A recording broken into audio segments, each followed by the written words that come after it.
The exercise I'd like to focus on today for preventing falls is a squat. Now, I know that doesn't sound like it's really a fall prevention exercise, but because a lot of falls happen when people are getting in and out of chairs, I think it's a really good place to start. So let's just begin by defining that squat that is a sit to stand squat.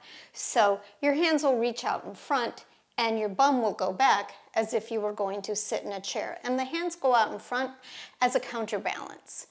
And I do know sometimes you want to put your hand on the chair. So sometimes it's nice to touch the chair, know that it's there, and then squat and have control and find your seat in the chair or stool.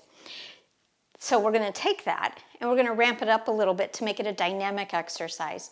So let's start with our legs, maybe super wide, like it's a big seat, a big wide seat. And we come down to sit in that chair.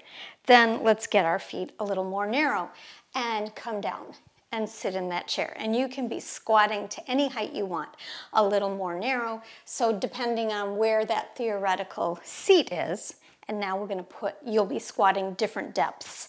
Now we're going to put our legs totally together as if we're on one leg, and we squat. Now that can be challenging, so maybe that didn't feel entirely comfortable. Let's do a few.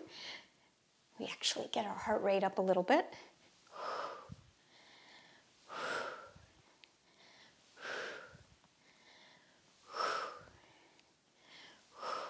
Great.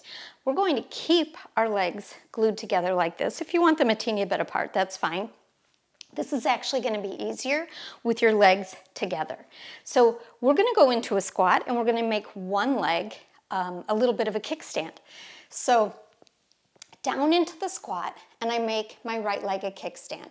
Now, it's entirely possible that when I lift that right leg, my left hip might swing out to the side or I might swing to the left. I'm going to try to prevent that. So what we'll do while we're here is exhale a marble traveling up from your pubic bone, up and behind your belly button. Really get your core nice and firm. Imagine you're trying to lift this leg, but someone has their hand and you can't lift. The knee just won't go up. That isometric contraction is really a lot of control. Let's try the other side. So imagine you're trying to lift it and I won't let you. And come back down. Hopefully you felt your core really in the center, helping you stay stable. Now this time you'll resist and then you'll lift. So, and then lift and come back down. And again, and come back down and stand up. So that is the challenge. The challenge is to come into a little half squat and find your way into being able to do a little one-legged squat. And that is your dynamic balance exercise for the day. Remember, you can start with a wide squat and just challenge yourself with a narrow squat for a few days before you start doing a pretend lift of those legs and then finally a real lift. And as always, have a wall or a chair nearby. We don't want anybody falling.